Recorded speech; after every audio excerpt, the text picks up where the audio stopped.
Yaqin Sharqdagi urush sababli Hormuz bo'g'ozining yopilishi atrofidagi yangiliklarni siz ham kuzatayotgan bo'lsangiz kerak. Eron hududni butunlay yopib qo'ygan, AQSh esa uni ochish uchun butun dunyoga yuzlanmoqda. Shu joyda ko'pchilikda savol tug'ilyapti. Nega aynan Hormuz? Eron bu hududni to'liq nazorat qilishining asosiy sababi nima? Nima uchun dunyoning eng yirik neft ishlab chiqaruvchilaridan biri bo'lgan AQSh bu hududga bunchalik bog'lanib qolgan? Buni hozir ko'rib chiqamiz. Hormuz bo'g'ozi atrofidagi keskinlik har safar global iqtisodiyot uchun signal vazifasini bajaradi. Ushbu tor dengiz yo'lagi yopilishi yoki hatto qisqa muddatga bloklanishi ham jahon bozorlarida darhol neft shokini yuzaga keltiradi. Energiya narxlari keskin sakraydi, transport va ishlab chiqarish zanjirlari izdan chiqadi, inflyatsiya to'lqini esa butun dunyoga tarqaladi. Bunday vaziyatlarda Donald Tramp ma'muriyati kabi siyosiy markazlar tezda faol pozitsiyani egallaydi. Xalqaro hamjamiyatga bosim o'tkazish, harbiy dengiz kuchlarini safarbar qilish va bo'g'ozni ochishni global xavfsizlik masalasi sifatida kun tartibiga olib chiqish. Bu chaqiriqlar aslida bir narsani ochib beradi. Hormuz faqat mintaqaviy emas, balki butun jahon iqtisodiy tizimining yurak tomirlaridan biridir. Hormuz bo'g'ozi geografik jihatdan juda tor. Eng keng joyi taxminan 50 kilometr. Navigatsiya yo'lagi esa undan ham torroq. Ammo uning ahamiyati hudud o'lchami bilan emas, balki undan oqib o'tuvchi resurslar bilan belgilanadi.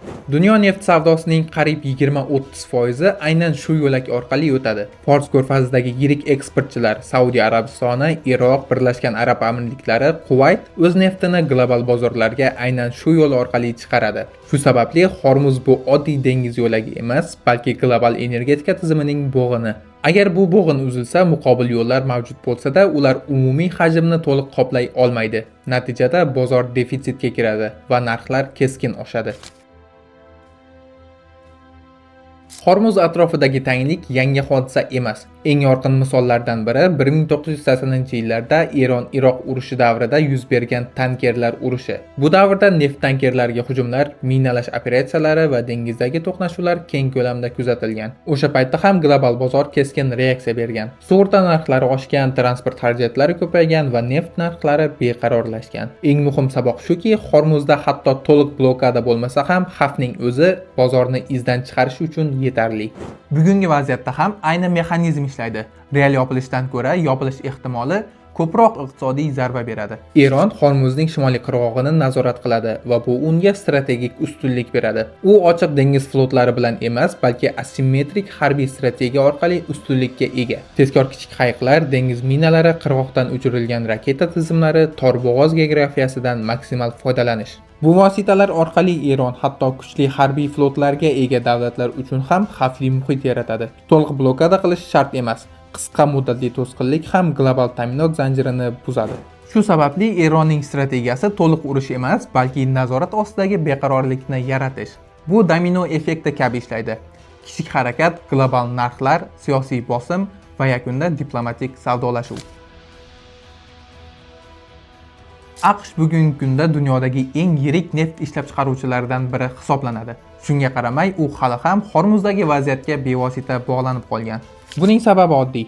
AQSh iqtisodiy global tizimning markazida turadi. Neft narxlari oshsa, global inflyatsiya kuchayadi, ishlab chiqarish tannarxi oshadi, dollar bosim ostida qoladi yoki aksincha, xavfsiz aktiv sifatida mustahkamlanadi. Dollar va neft narxi o'rtasida murakkab, lekin uzviy bog'liqlik mavjud. Neft savdosi asosan dollarda amalga oshiriladi. Bu esa AQShga moliyaviy ustunlik beradi. Ammo narxlarning keskin oshishi global iqtisodiy o'sishni sekinlashtiradi. Bu esa AQSh uchun ham salbiy oqibatlarni keltiradi. Ya'ni AQSh uchun muammo nafaqat import, balki tizim barqarorligi bilan bog'liq. Hormuz atrofidagi geosiyosiy o'yin klassik nol yig'indi o'yini emas. Bu yerda hech kim to'liq g'olib chiqmaydi, ammo ayrim o'yinchilar vaziyatdan ko'proq foyda ko'radi. Energiya eksportchilari yuqori narxlarda foyda ko'radi, Eron strategik bosim vositasiga ega bo'ladi, yirik davlatlar esa harbiy va diplomatik ta'sirini kengaytiradi.